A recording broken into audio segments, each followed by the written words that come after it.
sore berhembus lambat di kaki perbukitan desa Warulintang, sebuah desa kecil di Jawa bagian selatan. Tahun 1991 berjalan dengan tenang. Sawah-sawah menguning, anak-anak bermain bola di lapangan tanah merah, dan suara radio transistor dari teras-teras rumah masih setia memutar lagu-lagu campur sari lawas. Di tengah suasana desa yang damai itu, hiduplah seorang pria paruh baya bernama Pak Asmi. Berusia sekitar 48 tahun. Tubuhnya tidak terlalu tinggi. Kulitnya coklat, khas petani yang sejak kecil bersahabat dengan matahari. Pak Asmi dikenal ramah, tapi hidup yang dijalaninya belakangan ini tidaklah mudah. Lahan warisan orang tuanya seluas setengah bahu mengalami kekeringan panjang. Tanahnya mengeras, pecah retak, sulit ditanami. Tahun demi tahun, hasil panennya menurun drastis. Istrinya sudah lama tiada, meninggalkan satu-satunya anak perempuan yang kini bekerja di kota. Meski tinggal seorang diri, Pak Asmi jarang mengeluh. Ia hanya sering duduk di beranda rumahnya, menatap bukit-bukit jauh sambil menghembuskan nafas berat.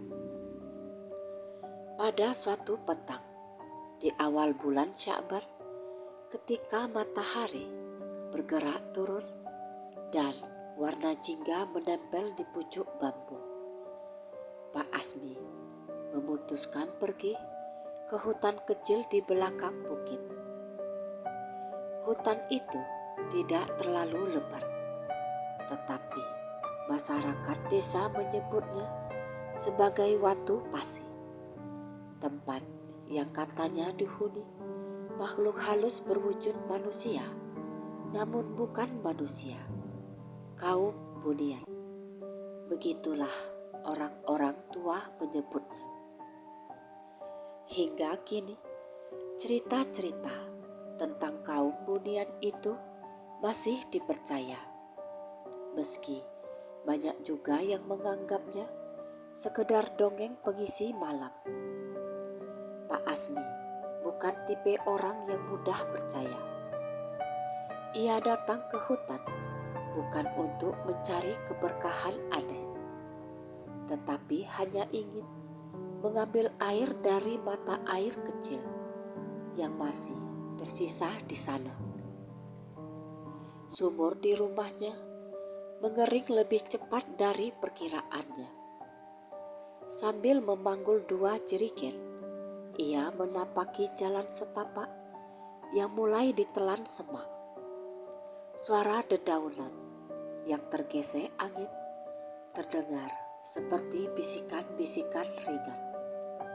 Ia berjalan perlahan, menghindari akar-akar yang menonjol. Begitu ia tiba di daerah dekat mata air, ia berhenti. Ada sesuatu yang ganjil. Biasanya tempat itu sepi sekali. Hanya suara air menetes. Tapi sore itu, Pak Asmi melihat seorang pria asing sedang duduk di batu besar, sangat dekat dengan pancuran kecil. Rambut pria itu panjang sebahu, sangat hitam. Wajahnya bersih tak berkeringat, meski udara lembab. Kulitnya pucat, tapi tidak sakit. Lebih seperti cahaya tipis memantul dari dalam. Ia mengenakan baju lurik keabu-abuan. Modelnya kuno, tidak seperti pakaian tahun 90-an. Pak Asmi ragu. "Maaf, kamu siapa?"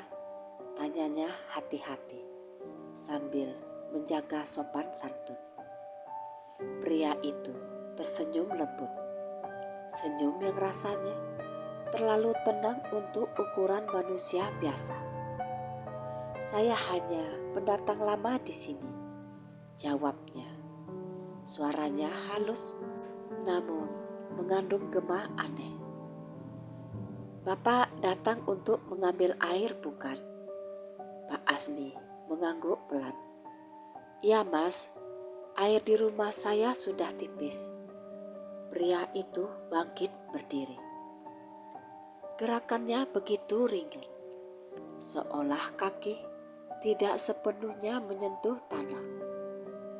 Tanpa menunggu, ia mengambil salah satu jerigen yang dibawa Pak Asmi, lalu mengisinya dengan air dari pancuran. Tidak tampak lelah ataupun kesal. Malah wajahnya tampak bahagia melakukan hal kecil itu. Pak Asmi semakin bingung. Siapa gerangan orang ini? Setelah keduanya selesai mengisi air, pria tersebut menatap Pak Asmi dalam-dalam. Bukan tatapan mengintimidasi, tapi tatapan yang seolah-olah bisa melihat seluruh isi hati seseorang. "Bapak sedang susah ya? Tanah kering, hasil panen turun, hidup sendirian di rumah yang sepi." Nada suaranya seperti seseorang yang sudah tahu lama kisah hidup Pak Asmi, bukan baru bertemu. Pak Asmi merinding. "Kok mas tahu?" Pria itu sedikit menyunggingkan senyum. "Angin di hutan suka bercerita, Pak." Jawaban itu aneh, tapi entah mengapa tidak terdengar menakutkan, malah membuat suasana seperti mimpi. Kemudian pria tersebut merogoh sesuatu dari dalam kain lurik panjangnya. Ia mengeluarkan sebungkus kecil yang terikat daun waru. Ukurannya tidak lebih besar dari kepalan tangan. "Ini untuk Bapak," katanya sambil menyerahkan cantelan kecil itu. "Ini bibit cabai, tanam di lahan samping rumah yang tanahnya pecah-pecah itu." Pak Asmi menerima dengan tangan gemetar. Bibit cabai? Mengapa pria misterius ini memberikannya? Saya nggak paham mas. Ini untuk apa?" "Untuk menolong," jawab pria itu lembut. "Tanah Bapak haus, tapi ia masih mau hidup kalau diberi teman yang tepat." Pak Asmi menunduk, bingung sekaligus terharu. Ketika ia hendak menanyakan nama pria itu, tiba-tiba angin bertiup lebih kencang. Dedaunan berbisik nyaring. Pak Asmi menoleh sejenak ke arah pepohonan. Hanya 1 detik, ia kehilangan fokus. Saat kembali menengok ke arah pria tadi, orang itu sudah tak ada. Tak ada suara langkah, tak ada ranting patah. Bahkan tak ada bayangan seperti orang berjalan menjauh. Seakan sedari tadi, ia hanyalah bayang-bayang. Pak Asmi berdiri membeku. Jantungnya berdetak cepat, dingin menjalar dari tengkuk hingga tulang punggung. Ia memanggil pelan, "Mas, mas." Tidak ada jawaban. Sore itu, Pak Asmi pulang membawa jerigen air dan sebungkus bibit misterius. Langkahnya gontai, pikirannya penuh tanda tanya. Tapi satu hal yang tak bisa ia sangkal. Pertemuan itu terasa nyata. Terlalu nyata untuk dianggap sekedar mimpi.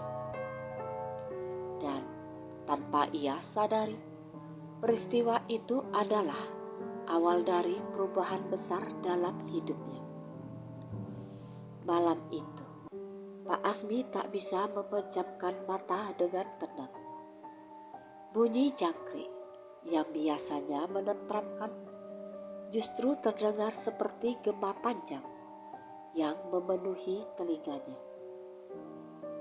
Di meja kecil dekat ranjang, ia meletakkan bungkusan daun waru berisi bibit misterius itu. Setiap kali memandangnya, jantungnya serasa diperas, rasa penasaran yang tak habis-habis. Bibit cabai dari orang aneh di hutan, gumamnya lirih. Ia berusaha mengingat jelas wajah pria tadi. Setiap kali ingatan itu muncul, ia merinding. Bukan karena takut, tetapi karena aura ketenangan yang begitu kuat. Tidak seperti manusia biasa. Cara orang itu bergerak, cara ia tersenyum, bahkan suaranya yang seperti tidak lahir dari rongga dada. Semuanya terasa terlalu lembut, terlalu jernih. Apa mungkin dia bunian? Dia menepis pikirannya cepat-cepat. Tidak, ia tak boleh langsung percaya pada hal seperti itu. Keesokan paginya, sebelum matahari naik tinggi, Pak Asmi membuka bungkusan daun waru.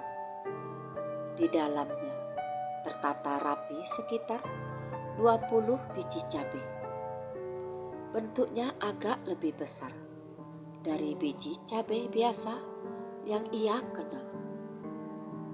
Warnanya kekuningan pucat, seperti biji tanaman yang sudah dikeringkan dengan cara halus.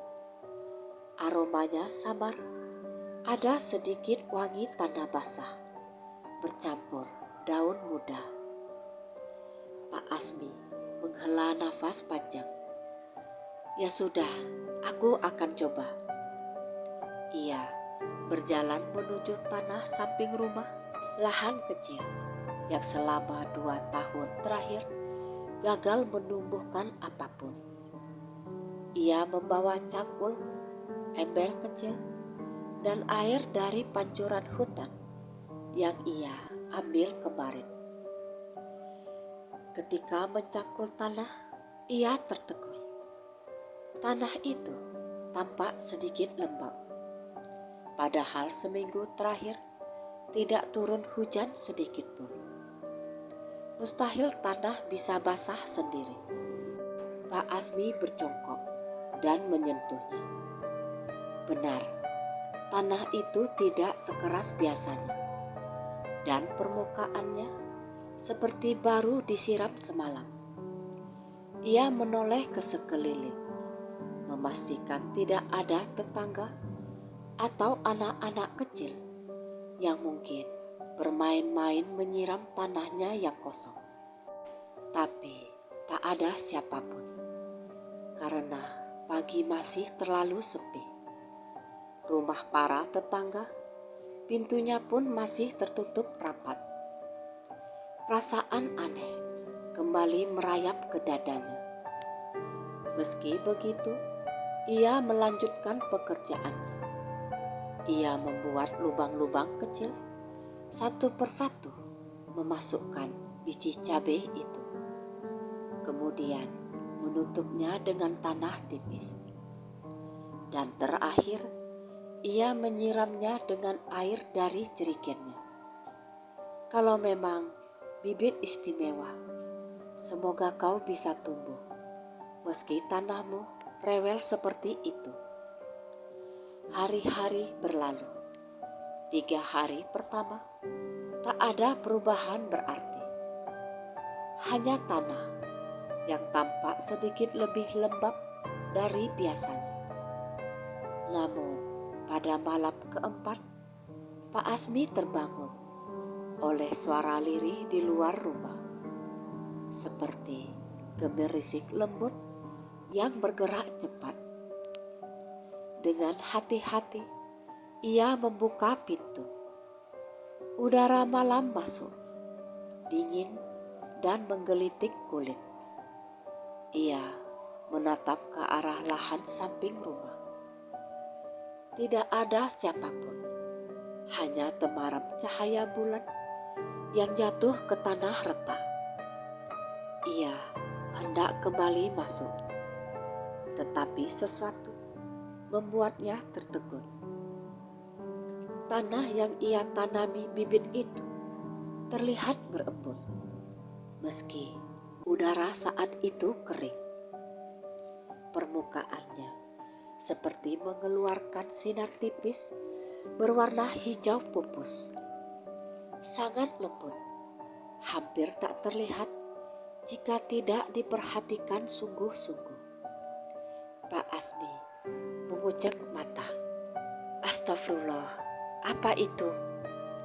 Embun yang memantulkan cahaya itu berkumpul di permukaan tanah, lalu perlahan-lahan meresap ke dalam, seperti ada sesuatu di bawah tanah yang sedang menyerapnya. Pak Asmi ingin mendekat, tapi kakinya berat. Rasa takut dan rasa kagum bercampur menjadi satu. Ia memutuskan kembali masuk ke dalam rumah dan menutup pintu. Besok pagi akan kulihat, katanya pada dirinya sendiri, meski jantungnya masih berdebar. Keesokan harinya, keajaiban itu benar-benar tampak.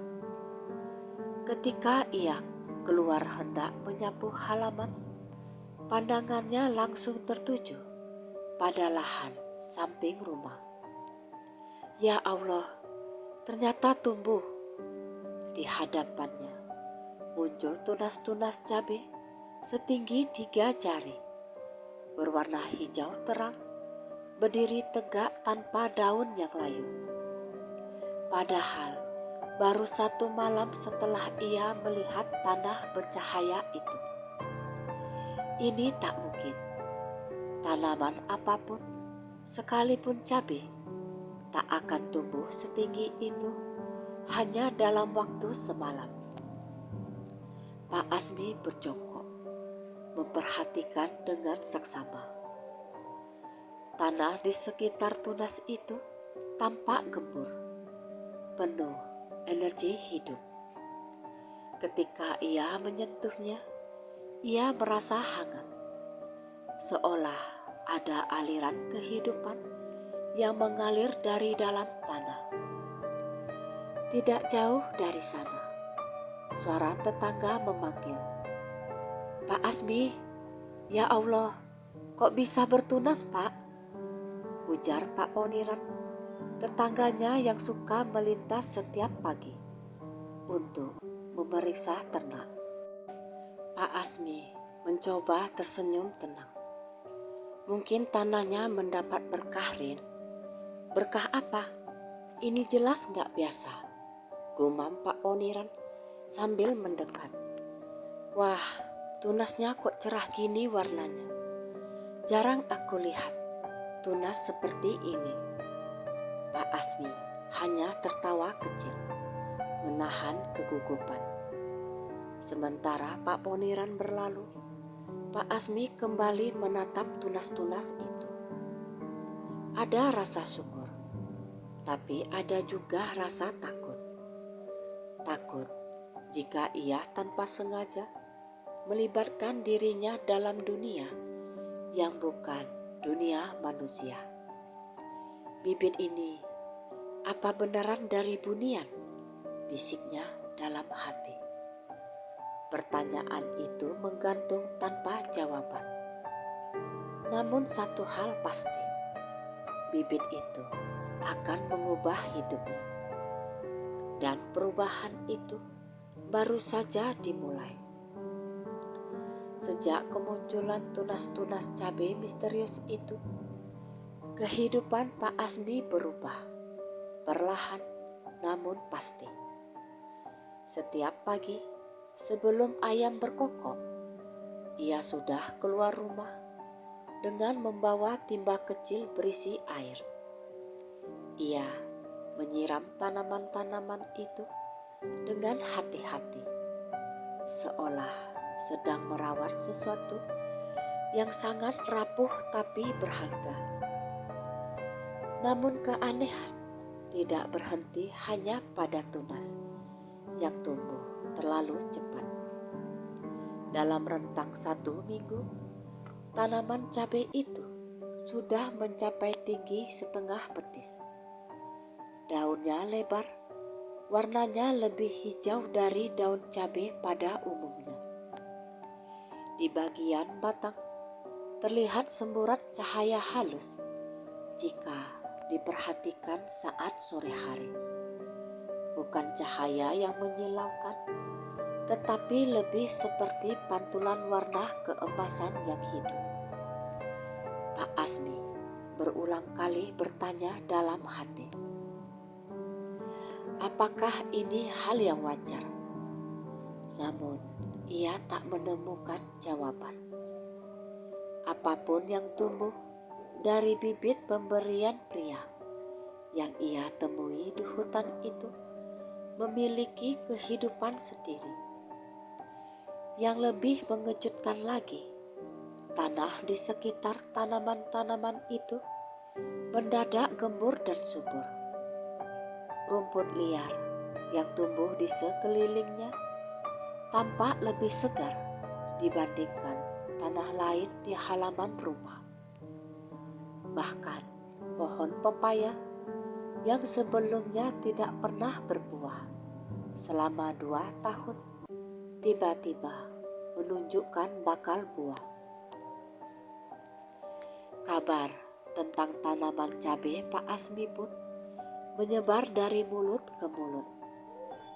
Tetangganya, Pak Surono, suatu sore datang sambil menggeleng tak percaya melihat pertumbuhan tanaman itu.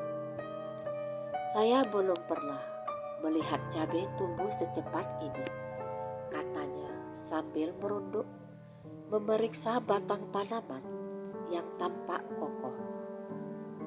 Biasanya butuh waktu berbulan-bulan, tapi ini belum 2 minggu sudah setinggi ini. Daunnya pun lebat. Pak Asmi hanya mengangguk. Saya juga heran. Saya hanya menanam seperti biasa. Apa bibitnya bibit khusus ya? Di situ Pak Asmi terdiam. Ia memutar otak untuk memberikan jawaban yang tidak menimbulkan kecurigaan berlebih. Mungkin saja begitu, jawabnya, meski dalam hati ia sadar bahwa bibit itu jauh lebih dari sekedar bibit khusus. Menjelang malam, setelah tetangganya pulang, Pak Asmi duduk di dekat tanaman-tanaman itu sambil menikmati udara. Bulan tampak bulat penuh di langit. Cahaya perak itu jatuh ke permukaan daun yang berkilau tipis. Ia mengusap batang cabai yang terasa hangat di tangannya.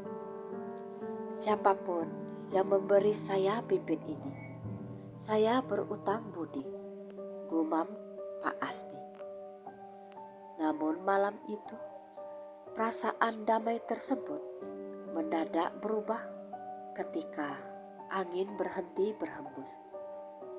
Tak ada suara cangkrik, tak ada suara daun bergesekan. Hening yang muncul bukanlah hening biasa. melainkan hening yang menandakan kehadiran sesuatu. Perlahan, sebuah figur muncul di sebelah pohon bambu di belakang rumah. Figur itu berdiri tanpa suara, dengan tubuh yang tampak samar diterpa cahaya bulan. Ternyata ia adalah pria misterius yang Pak Asmi temui di hutan. Wajah, rambut, dan sorot matanya sama persis seperti hari itu. Seolah tidak ada waktu yang berlalu. Pak Asmi teronjak sedikit, namun tidak berteriak. Ia hanya menegakkan duduknya dan berkata sopan, "Mas, apakah itu benar-benar kamu?" Pria tersebut melangkah maju. Kakinya menyentuh tanah, tapi tidak meninggalkan jejak. "Saya datang untuk melihat hasil dari bibit yang saya berikan." Pak Asmi menunduk sedikit sebagai bentuk rasa hormat. Ada rasa takjub bercampur gugup. Tanaman ini tumbuh sangat cepat, seperti bukan tanaman biasa. Saya tidak tahu bagaimana harus menghadapinya. Pria itu tersenyum lembut. Tanaman itu memang bukan tanaman sembarangan. Saya berikan kepada Anda bukan tanpa alasan. Bapak telah lama bekerja keras, dan tanah Bapak haus akan kehidupan. Bibit ini membantu menyeimbangkan kembali energi tanah. Pak Asmi termenung. Apa tanaman ini akan aman bagi manusia? Pria itu menjawab, "Sepenuhnya aman. Namun jangan menjual bibitnya atau memindahkannya sembarangan. Ia hanya cocok tumbuh di tanah Bapak. Itu sudah menjadi ketetapan." Pak Asmi mengangguk lega. "Terima kasih. Saya hanya ingin hidup menjadi lebih baik, tidak berlebihan.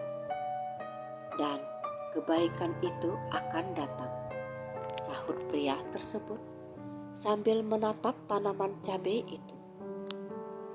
"Besok pagi Bapak akan melihat hasil pertama dari kerja keras Bapak."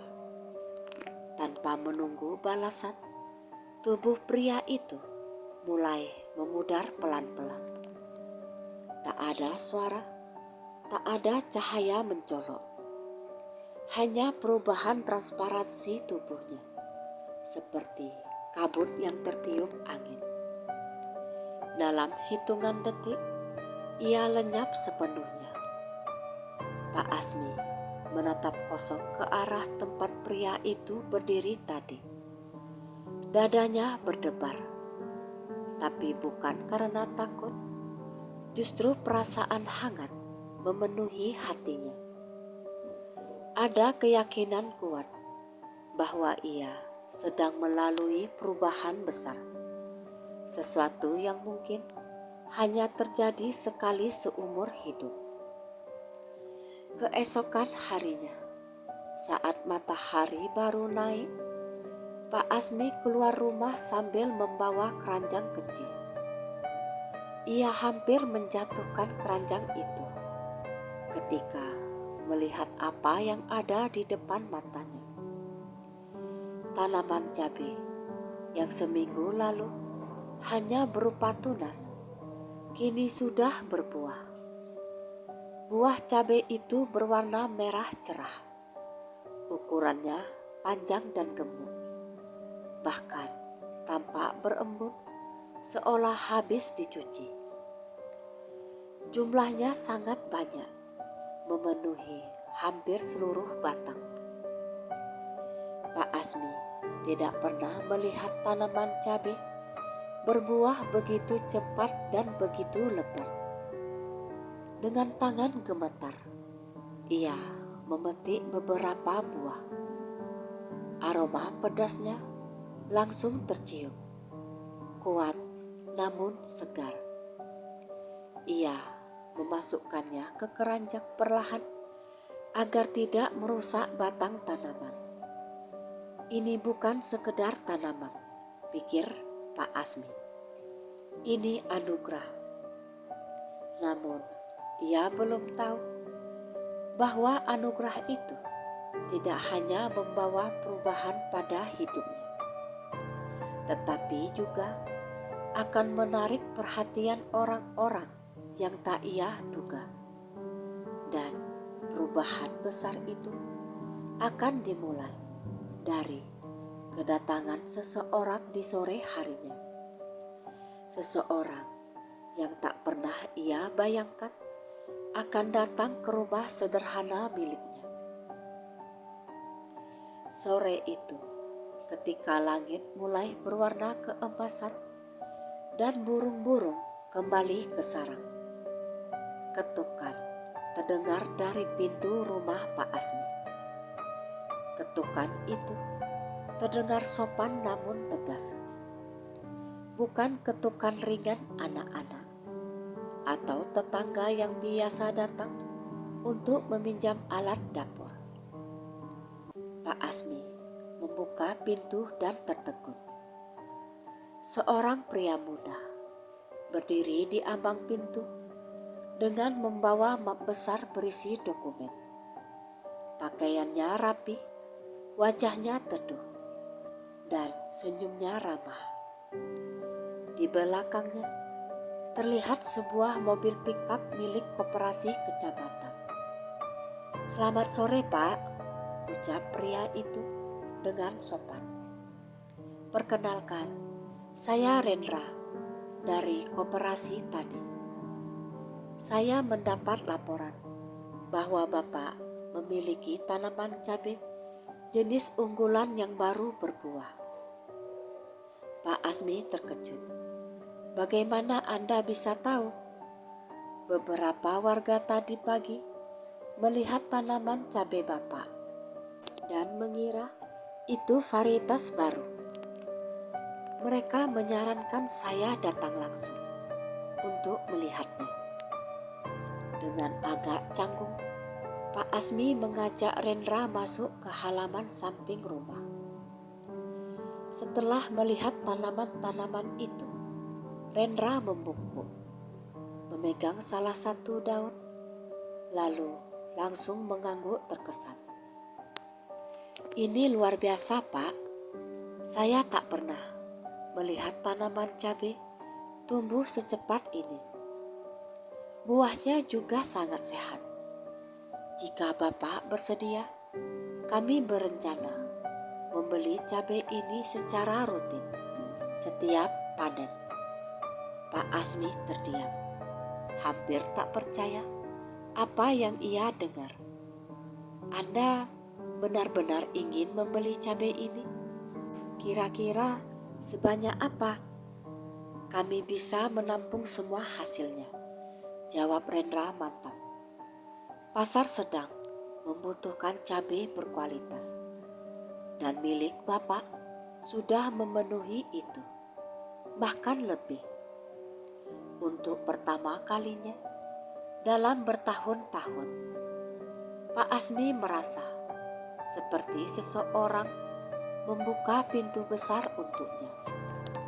Pintu yang penuh cahaya, harapan, dan kehidupan baru.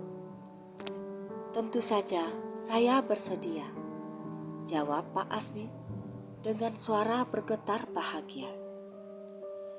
Hari-hari berikutnya, kehidupan Pak Asmi berubah pesat. Hasil panen cabai misterius itu sangat banyak dan sangat cepat. Setiap 3 hari sekali, ia memanen 2 hingga 3 keranjang penuh.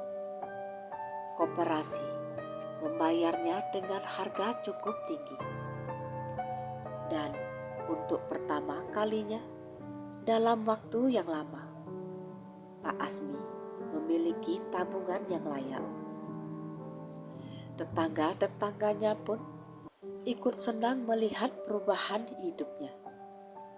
Tidak ada iri, hanya kekaguman dan ucapan syukur bersama. Namun, di balik semua itu, Pak Asmi tetap menyimpan satu kegelisahan kecil. Ia belum tahu apa sebenarnya tujuan pria misterius itu memberi bibit kepadanya. Apakah ada syarat tertentu?